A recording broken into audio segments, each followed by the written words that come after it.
कोई गांव वाला उस रास्ते से नहीं जाना चाहता था, लेकिन आयुष गया, वो भी शाम को, क्योंकि उस रास्ते में एक कब्रिस्तान पड़ता था। उस रास्ते से जाने के बाद आयुष के साथ जो हुआ वो बिल्कुल सुनने लायक नहीं है, लेकिन मैं बताऊंगा।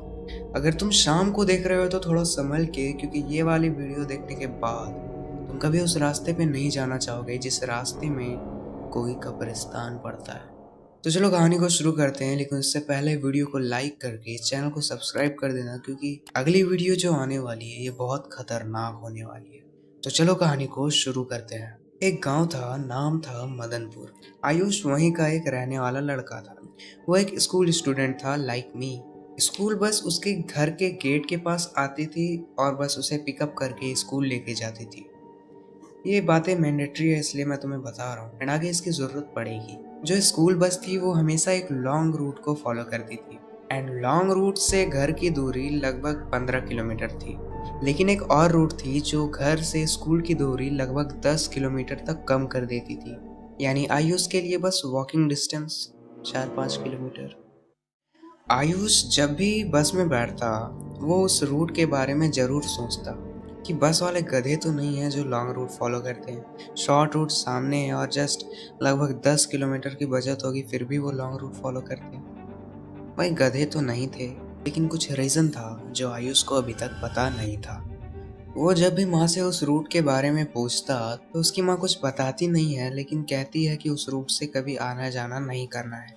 रोज की तरह आज भी आयुष स्कूल गया, लेकिन इस बार जब लौटते हुए बस उसके घर के सामने रुकती है तो उसके नीचे से कोई नहीं उतरता है, क्योंकि आयुष अपने दोस्त के साथ घूमने चला गया था और वो ये भूल गया था कि भाई घर बहुत दूर है और वो वापस आएगा कैसे, क्योंकि बस तो निकल पड़ी है। तो वो स्कूल के बाद घूमने निकल जाता है और जब वो वापस लौटता है स्कूल के पास तो भाई उसके माइंड में अब ख्याल आता है, भाई घर कैसे जाऊँ, क्योंकि उसके दोस्त ने तो उसकी एल लगा दी होती है। दोस्त होते ही ऐसे। क्योंकि उसके दोस्त का घर जो था वो स्कूल के जस्ट अपोजिट था और उसका घर जो था वो भी स्कूल के जस्ट अपोजिट था, यानी डबल लंबाई।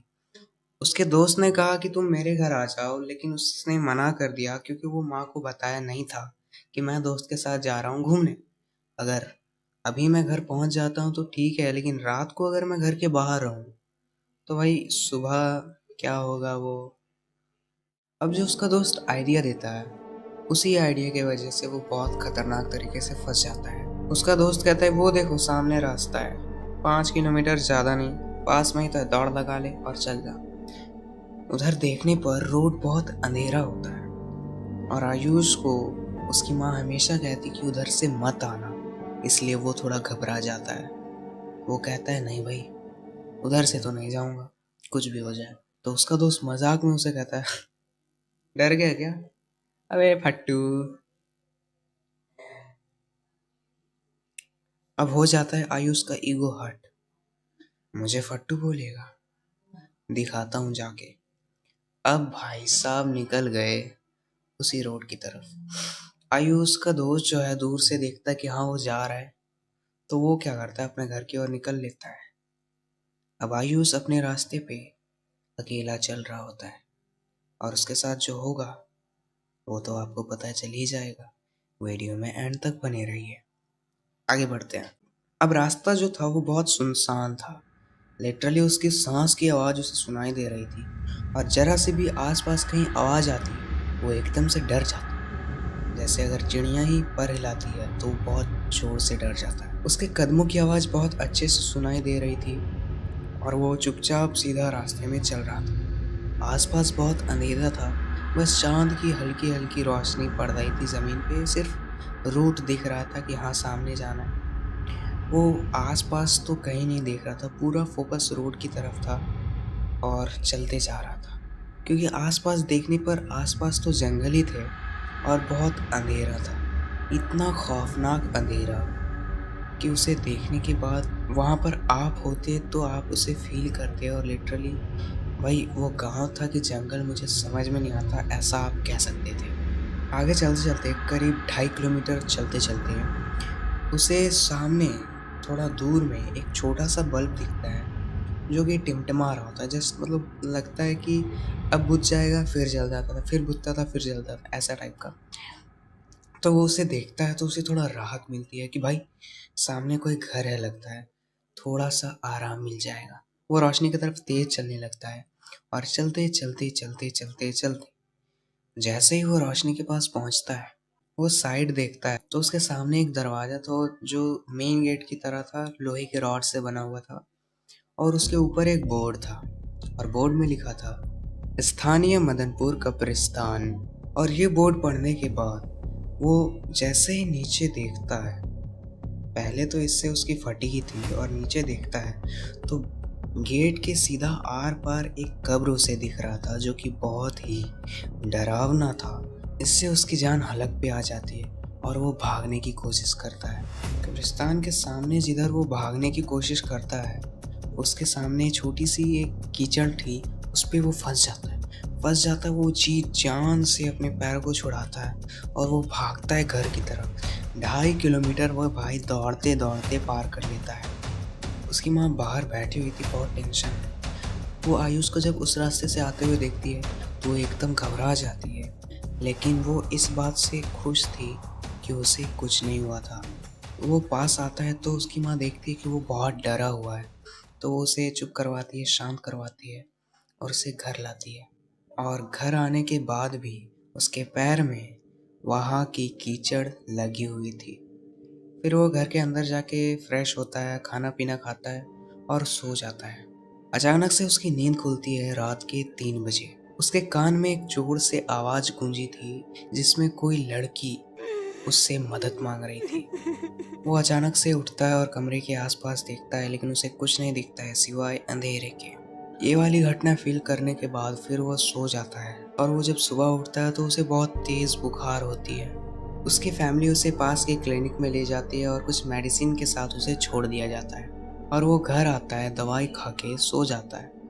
एंड फिर से ये सीन रिपीट होती है और वो सो के उठता है, और इस बार 3 बजे नहीं बल्कि 1:45 में वो उठता है। और वो इस बार डरा हुआ नहीं था और चौंका हुआ नहीं था, वो फुल एटीट्यूड में उठा और वो गेट खोल के कहीं जाता है। और वो कहाँ गया किसी को नहीं पता है, लेकिन शायद आपको पता चल गया है कि वो कहाँ गया है। उसकी फैमिली इधर उधर उसको बहुत मोहल्ले में ढूंढती है, लेकिन उसके पापा को जब उसकी मम्मी बताती है कि वो उस दिन उस रास्ते से आया था, तब उसके पापा समझ जाते हैं कि वो कहाँ गया है। जब वो उस कब्रिस्तान के सामने खड़े हो जाते हैं और गेट के सामने देखते हैं तो उनकी रूह कब जाती है, क्योंकि उसका बेटा आयुष सामने वाली कब्र में लेटा हुआ था।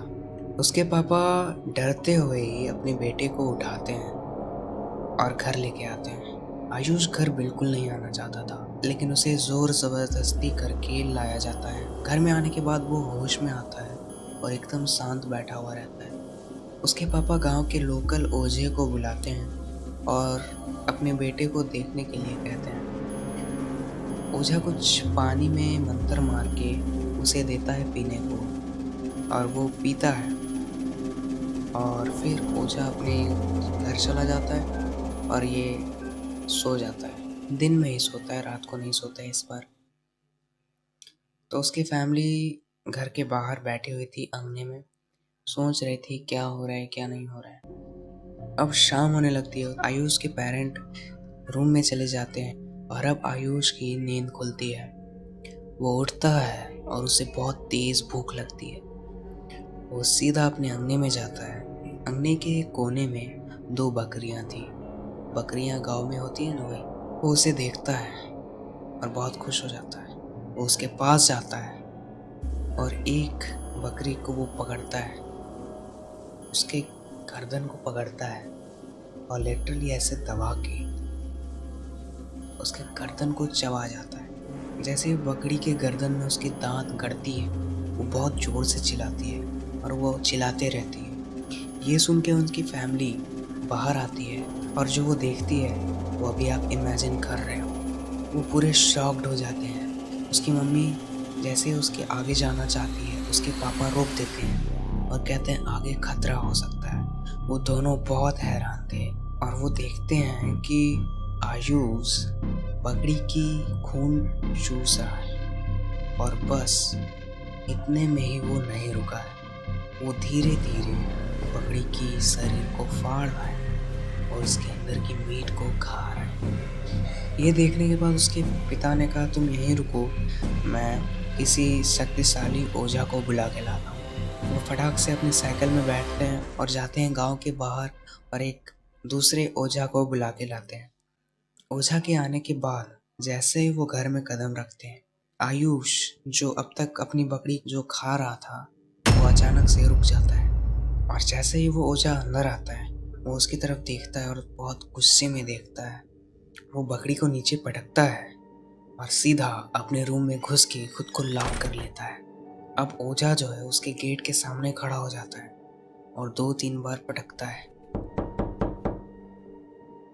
वो कोई जवाब नहीं आता है। फिर वो कुछ मंत्र पढ़ता है। अचानक से आयुष तड़प उठता है और जोर से चिल्लाता है और ये आवाज़ जो थी वो लड़की की थी, नॉट आयुष। अब जो है ओझा उससे कुछ सवाल करता है और अब जो आयुष के अंदर आत्मा थी वो उससे डरने लगती है।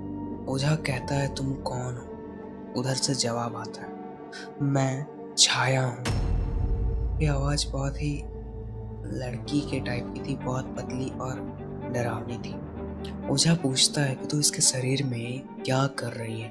वो कहती है, उस कब्रिस्तान में मेरी उम्र का कोई नहीं है और जो मेरे से बड़े उम्र के हैं वो मुझे परेशान करते हैं, इसलिए मैं इसे अपने साथ ले जाऊंगा और उन्हें दिखा दूंगा कि मेरे उम्र का और भी है। ये रीज़न बहुत ही अजीब थी और उसके पेरेंट्स ये सुन के डर जाते हैं। उन्हें आयुष के खोने का एहसास होता है। फिर इस आवाज़ को सुन के ओझा बोलता है, मैं तुम्हें इसे नहीं ले जाने दूंगा। तुम चुपचाप इस शरीर को छोड़कर चली जाओ, वरना तुम्हारे साथ जो होगा वो बहुत बुरा होगा। अब छाया जो थी वो डर जाती है। वो कहती है, मैं अभी तो इसे छोड़कर जा रही हूँ, लेकिन मैं वापस आऊँगी। अचानक से गेट खुलता है और दिखता है कि आयुष एकदम से बेहोश होकर नीचे गिर रहा है और वो गिर जाता है। फिर सब अंदर जाते हैं और उसे होश में ना लाके उसे पहले बेड में सुलाते हैं। फिर ओझा उसे एक मदोली पहनाता है और उसके पेरेंट्स से कहता है, ये इसके हाथों से एक पल भी नहीं खुलना चाहिए, वरना इस बार तो वो बहुत कमज़ोर थी, लेकिन अगली बार बहुत ताकतवर हो जाएगी। अब आते हैं छाया कौन थी और उस कब्रिस्तान में कैसे पहुंची। उसके पिता को सब कुछ पता था। वो जो शॉर्ट रास्ता था उधर से ही बस आना जाना करते थे। उसके पिता जो है उसी स्कूल में पढ़ते थे पहले और छाया उसकी क्लासमेट थी। वहाँ के रास्ते में एक बहुत बुरा बस एक्सीडेंट हुआ था जिसमें छाया की मौत हो गई थी। क्योंकि एक्सीडेंट भी वहीं हुआ था और कब्र भी वहीं बनी थी, इसलिए वहाँ पर उसकी आत्मा भटकने लगी थी और यही रीज़न था कि वहाँ से कोई कभी नहीं गुजरता था। क्योंकि अगर वहाँ से कोई बड़े लोग गुजरते थे तो वो उसे परेशान करती थी, लेकिन इस बार उसी के उम्र का कोई बच्चा था और वो उसे अपने पास रखना चाहती थी। लेकिन खतरा भी टला नहीं है। क्या होगा अगर आयुष अपनी मदोली को खोल दे या फिर गलती से खुल जाए तो छाया वापस आएगी। लेकिन ये वीडियो यहीं तक है। अगर आपको पार्ट 2 चाहिए तो कमेंट करना, वरना नेक्स्ट स्टोरी की तरफ चलेंगे। लेकिन अगली जो स्टोरी है वो बहुत ही अमेजिंग एंड बहुत ही मिस्टीरियस होने वाली है, तो उसे मिस मत करना। तो मैं तुम्हें वहीं मिलूँगा।